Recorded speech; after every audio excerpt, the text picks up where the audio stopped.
The winter meetings, Steve, they've been wild and woolly. And, of course, today the big news, Chris Sale leaving the south side of Chicago, not going to Washington, D.C., where you are, but rather to Boston. What'd you make of this blockbuster move we had today?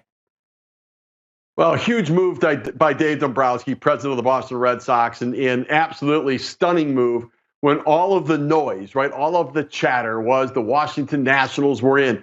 Dansby Swanson from the Atlanta Braves, they didn't want to give him up. Mr. Alex Bregman, the Astros didn't want to give him up. We didn't hear Red Sox at all. They were just kind of going about their business. But what Dave Dombrowski did, he let everybody get out there and what they were willing to do in a deal. And then he said, you know what? I can beat that. And he didn't overpay. And he was able to kind of hold on to some other prospects. He didn't have to give up anybody really significantly off the major league team.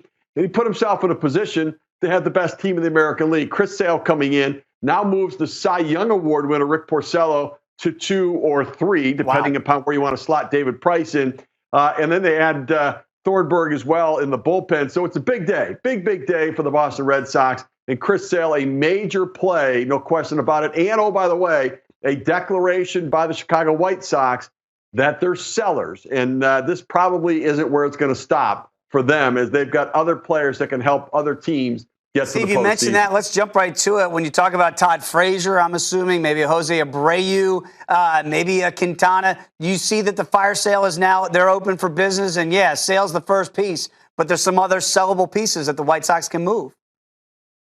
No doubt. I mean, if the White Sox were in it to win it, they wouldn't have traded Chris Sale. And once you move your ace, which is exactly what you need to win, you're saying you're not there to win. So why not trade everybody and restock your farm system? Rick Hahn, their general manager, has a chance to be executive of the year. He's got a chance to get 5 other teams to the postseason by trading away his high-caliber players.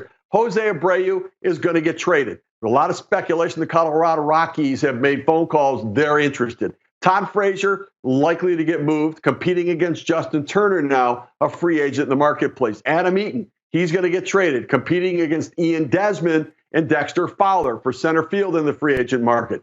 You look at also David Robertson, the closer.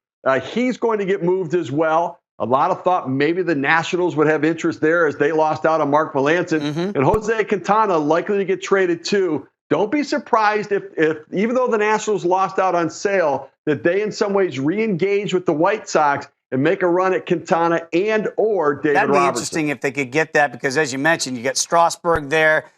Certainly when you have Max Scherzer there, if you could throw a big lefty right there in the mix, it would seem to make sense. And as you mentioned, they're missing out on that closer with Melancon going to San Fran. We'll find out what they do.